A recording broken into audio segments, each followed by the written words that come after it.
KERR9000'S game room.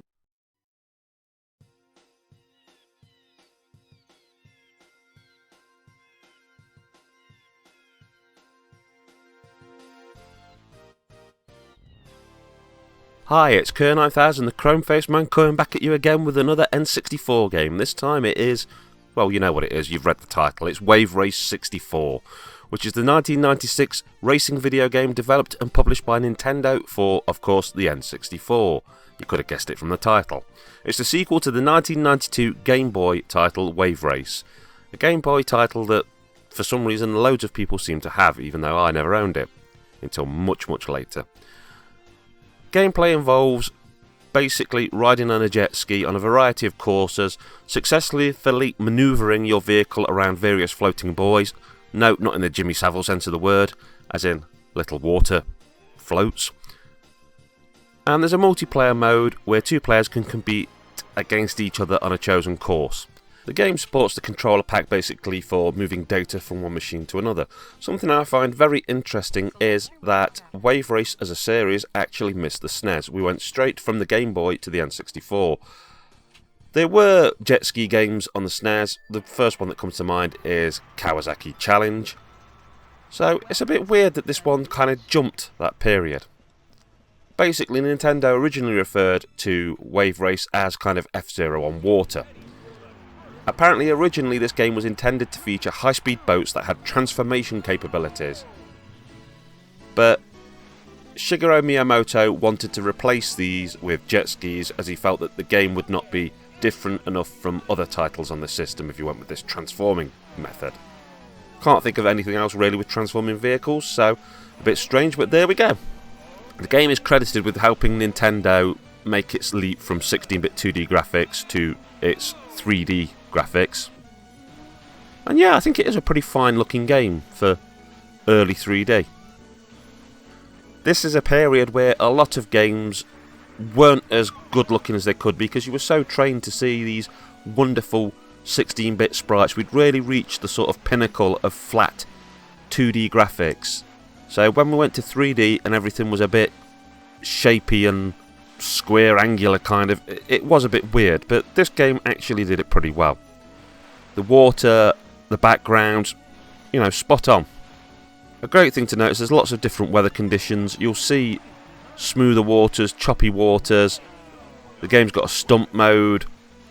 The controls are, it's a bit hard sometimes to go exactly where you want, but it is giving you that motion that you are bumping along on water and that you are having to sort of fight against the water, which, you know, it's sort of a little bit of realism against hyper smooth handling. I would say I'm not fantastic at this game, but I'm good enough to get by. To be fair, the bit that gets me that I don't like so much is the buoys.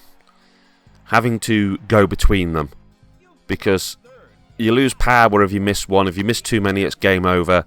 And it means that you can't really pick your own racing lane. You can't take a corner wide or tight to try and get an advantage over the other players because you're having to stick between these points and are penalised if you don't. That is something that obviously you won't find in the likes of Mario Kart or Ridge Racer, and I think it does hurt this a bit because it pushes you into having to maintain a sort of exact racing line. But obviously, if it didn't have things like this, it wouldn't have its own identity, I guess.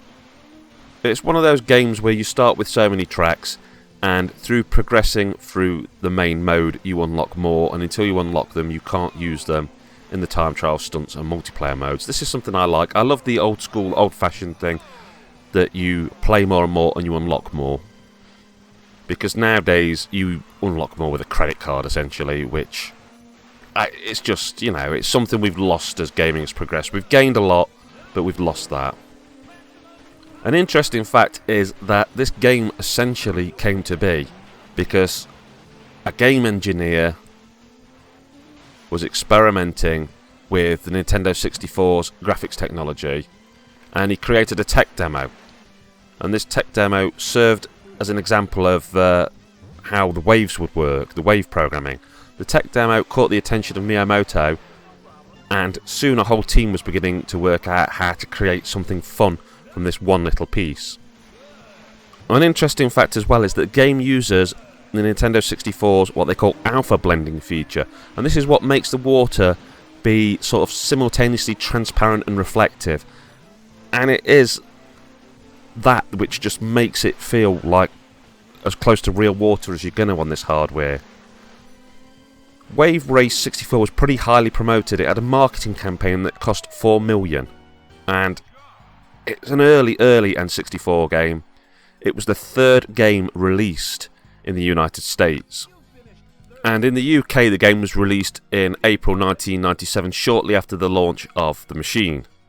Now, Japan later got a special version, and I'm probably going to butcher the pronunciation of this all over the shop, but I will give it my best old college try.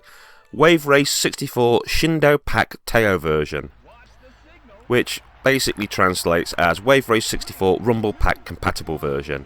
This version takes advantage of the Nintendo 64 Rumble Pack, which I talked about in my last video, and it adds a ghost function to the game's time trial mode, where your previous record appears in the form of a dolphin that races alongside and against you.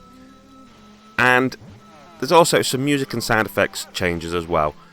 Now, I think it'd be great if they actually dropped this onto the Switch N64 app, just so that we could try something we'd not tried before, see the differences. It wouldn't take a lot of effort, and it'd be a nice little blast of the past, because we all love seeing these little alternative versions.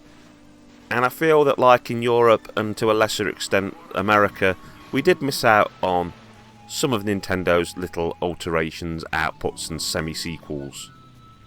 Wave Race 64 was a critical and commercial success, and it did spawn a sequel. There was the GameCube's Wave Race Blue Storm, which personally I thought was a great improvement. However, really the series dies here with that game. And it's sad because, you know, Nintendo is this company with a massive legacy of titles, and some of them, despite having their strengths, seem to just die by the wayside. Mario, Zelda and Kirby go from strength to strength, but other ones just seem to be dropped. And if they're not willing to work on themselves, they could farm them out to somebody else. I mean, we had Sega doing wonders with F-Zero.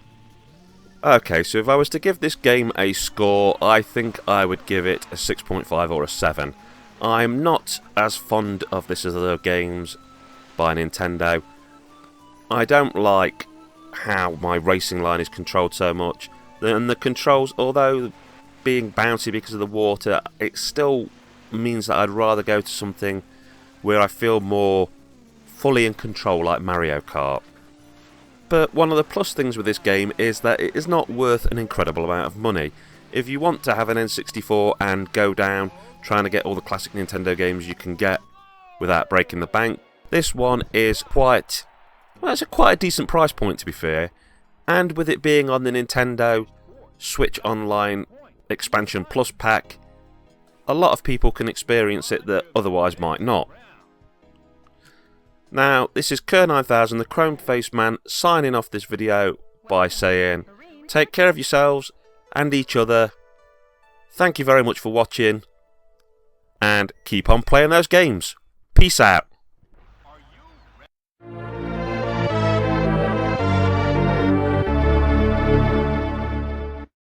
Hi, it's KERR9000'S. Thank you for checking out my video and for making it to the end.